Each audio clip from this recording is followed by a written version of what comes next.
अगर देना चाहती है इस देश की सरकार, अगर मोदी जी तुम कुछ देना चाहते हो हमारे देश के किसान को, तो हमारी फसल के हमें रेट तय करने का अधिकार दो।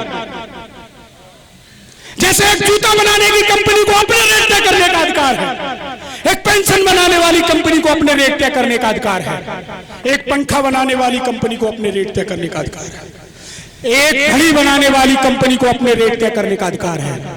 और जिसके बिना हम जिंदा रह सकते हैं, जूते के बिना जिंदा रह सकते हैं, घड़ी के बिना जिंदा रह सकते हैं, यहां तक कि कपड़े के बिना भी जिंदा रह सकते हैं। और एक अन्न पैदा करने वाला किसान जिस अन्न के बिना हम जिंदा नहीं रह सकते, उसे वो अपनी फसल के रेट तय करने का अधिकार क्यों नहीं? हमारी फसल के रेट को व्यापारी तय करता है, वो उद्योगपति तय करता है। सही कह रहा हूं, गलत कह रहा हूं? तो हमें हमारी फसल के रेट तय करने का अधिकार होना चाहिए, होना चाहिए। तो हाथ उठाकर बताओ कि हाँ होना चाहिए, होना चाहिए। पहली मांग।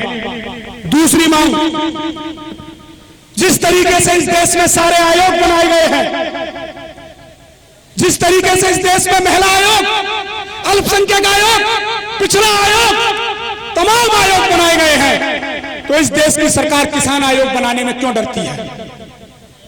देश को किसान आयोग देना चाहिए, नहीं देना चाहिए देश के प्रधानमंत्री को? अब आप सोच रहे होंगे इस किसान आयोग बनने से हमारा क्या लाभ होगा, तो मैं बताना चाहता हूं।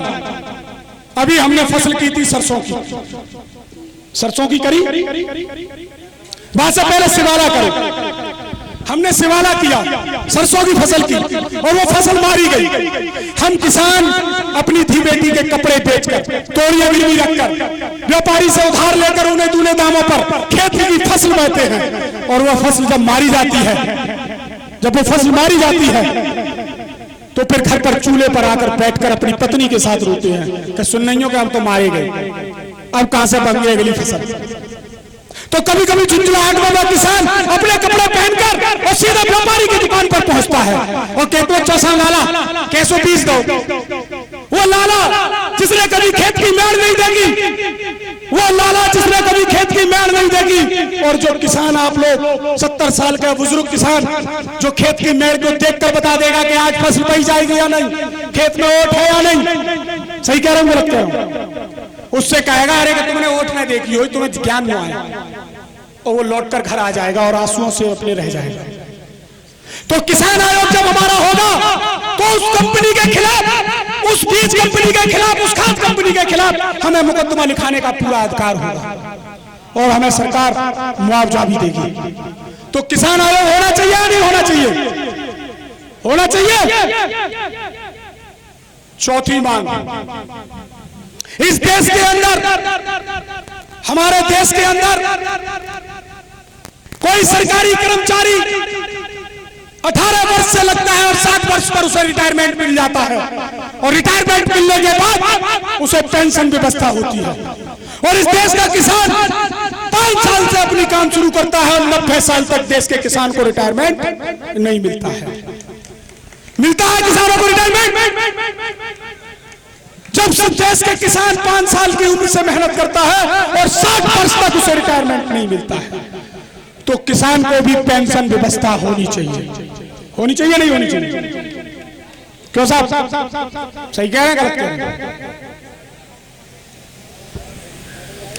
और मेरी लास्ट मांग, ये जो सरकार है ये हमारी गरीबी के गाल पर थप्पड़ मारती है। हम गरीब हैं, हम किसान हैं, मजदूर हैं। हर किसान, हर मजदूर की बेटी हर इच्छा होती है कि मेरी बेटी मेरे घर से, मेरे परिवार से, मेरी तहरी से विदा हो। कितनी भी गरीब माँ हो, कितना भी गरीब पिता हो, फिर भी वो 100-200 रुपए बचा के रखता है कि मेरे दामाद आएंगे, मैं अपने दामाद को हाथ में विदा दे सकूंगा। लेकिन हमारी गरीबी की ये सरकार मजाक बनाती है। कैसे? हमारी बेटी का नाम, जब हमारे पास पैसा नहीं होता है तो हमारी बेटी का नाम ब्लॉक से शादी में लिख दिया जाता है। हम नीचे निगाह कर ब्लॉक में शादी करने अपनी बेटी के लिए जाते हैं, हम अपने रिश्तेदार तक को खबर नहीं करते हैं और चूल्हे पर बैठकर आंसुओं से रोते हैं कि आज हमारी वो हालत है कि हमारी बेटी ब्लॉक से विदा हो रही है। कितना भी गरीब पिता हो वो नहीं चाहेगा कि मेरी बेटी ब्लॉक से विदा हो। और उस बेटी पर भी आरोप लगता है जब वो अपने मायके ससुराल पहुंच जाती है, ससुराल जब पहुंच जाती है तो उसकी सास कहती है, देखो तेरे पिता कितो लक्ष्मी चंदो, बिलौक से ब्याह करो। तो उस बेटी का भी मरना हो जाता है और वो बेटी लौट कर आपको फोन नहीं करती है। वो लौट कर आपको फोन क्यों नहीं करती है? क्योंकि आपके साथ सूखी रोटी खाई है उसने, बाजरे की रोटी खाई है उसने। वो आपको फोन नहीं करती कि मेरा पिता दुखी होगा, मेरी मां दुखी होगी। तो मैं भारतीय किसान यूनियन स्वराज राष्ट्रीय अध्यक्ष कुलदीप पांडे जी मांग करते हैं कि जो सरकार द्वारा हमारा पैसा है वो हमारी बेटी के खाते में आना चाहिए। हम ब्लॉक से शादी नहीं करेंगे, हम अपनी बेटी की शादी अपनी देहरी से करेंगे। आना चाहिए नहीं आना चाहिए? ये मांगे यहां से बैठकर पूरी नहीं होंगी। इन मांगों को अगर पूरा करना चाहते हो तो घर से निकलना पड़ेगा, सड़कों पर उतरना पड़ेगा और इन गूंगी बहरी सरकार से मुकाबला करना पड़ेगा। तब आपकी ये मांगे पूरी होंगी।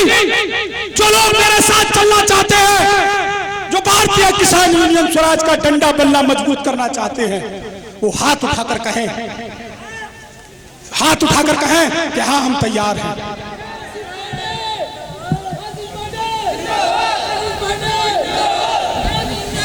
मेरे साथियों, मैं आपकी जोश को देखकर मुझे बहुत खुशी हुई। मैं एक किस्सा सुनाना चाहता हूं इसी जोश पर। इसी एक जोश पर एक किस्सा सुनाना चाहता हूं। एक जंगल में आग लगी थी, एक जंगल में आग लगी थी और जंगल में जब आग लगी तो जो भी जानवर था अपनी अनुसार, अपनी क्षमता अनुसार पानी लेकर नदी से आ रहा था और जंगल की आग को बुझाने का काम कर रहा था। वहीं एक छोटी सी चिड़िया 2 बूंद पानी की चोंच में लेकर आती और उस आंच पे डालने का काम कर रही थी। तो कुछ जानवरों ने उस चिड़िया से पूछा, क्या तेरी 2 बूंद चोंच के पानी से ये आग बुझ सकती है? तो सुनने का काम करना आप लोग। उस चिड़िया ने कहा कि जंगल में आग लगा इतिहास लिखा जाएगा, जंगल में आग लगी इतिहास लिखा जाएगा और इतिहास में मेरा नाम आग बुझाने वालों में होगा, आग लगाने वालों में नहीं। तो हम छोटी सी चिड़िया का भी काम करने का काम कर सकते हैं। हम जहां कहीं भी खड़े हो जाए, चाहे कहीं भी हमें मौका मिले, वो भारतीय किसान यूनियन स्वराज को मजबूत करने का काम करना होगा। ये गूंगी बहरी सरकार जो सत्ता के मद में चूर है, जो ये सोचती है कि हमें किसानों ने नहीं बनाया, हमें तो बजरंग दल ने बनाया, आरएसएस ने बनाया, तो कान की ठेक निकाल ले वो सरकार कि तुम्हें बनाने वाले तो हम किसान ही हैं। चौसा किन्ने वोट दो? घर घर मोदी, हर हर मोदी, कौन कहे तो किसान। और आज वह किसान इतना पीड़ित है, इतना शोषित है कि इससे ज्यादा कोई भी खराब सरकार अब जीवन में बनेगी नहीं। इससे ज्यादा भयंकर सरकार अब आने वाले भविष्य में आएगी नहीं। इस सरकार को जब मन करता है तब किसान मजदूर को पीटने का काम करती है। अब आप सोचोगे कब पीटा है हमें? इस सरकार को जब मन करता है तब आपको लाठियों से पीटने का काम करती है। पहले नोटबंदी करके देश का किसान मजदूर बैंकों में लगा और अपने प्रशासन द्वारा लाठियां किसानों के चूतड़ों पर पड़ी। सही कह रहा हूं, गलत कह रहा हूं? पिटा नहीं पिटा किसान, पिटाया नहीं पिटा मजदूर।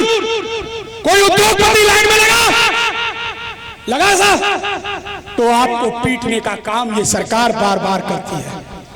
मोदी जी को मन नहीं भरा, योगी जी का मन नहीं भरा आपको पीटने के बाद फिर एक योजना लाए। कोरोना योजना है, बीमारी नहीं है। भरी सभा में, भरे कोरोना में हजारों आदमियों में घूमा, आज तक खांसी नहीं भाई, आज तक कभी नहीं आओगी में से। हाँ सही कह रहे, गलत कह रहे? तो यह भी एक योजना लाई गई किसान मजदूर को पीटने की। जब हम दिल्ली से किसान मजदूर इस कोरोना काल में लॉकडाउन लागू किया गया तो सबसे ज्यादा रोडों पर मरने वालों की गिनती इस देश के किसान की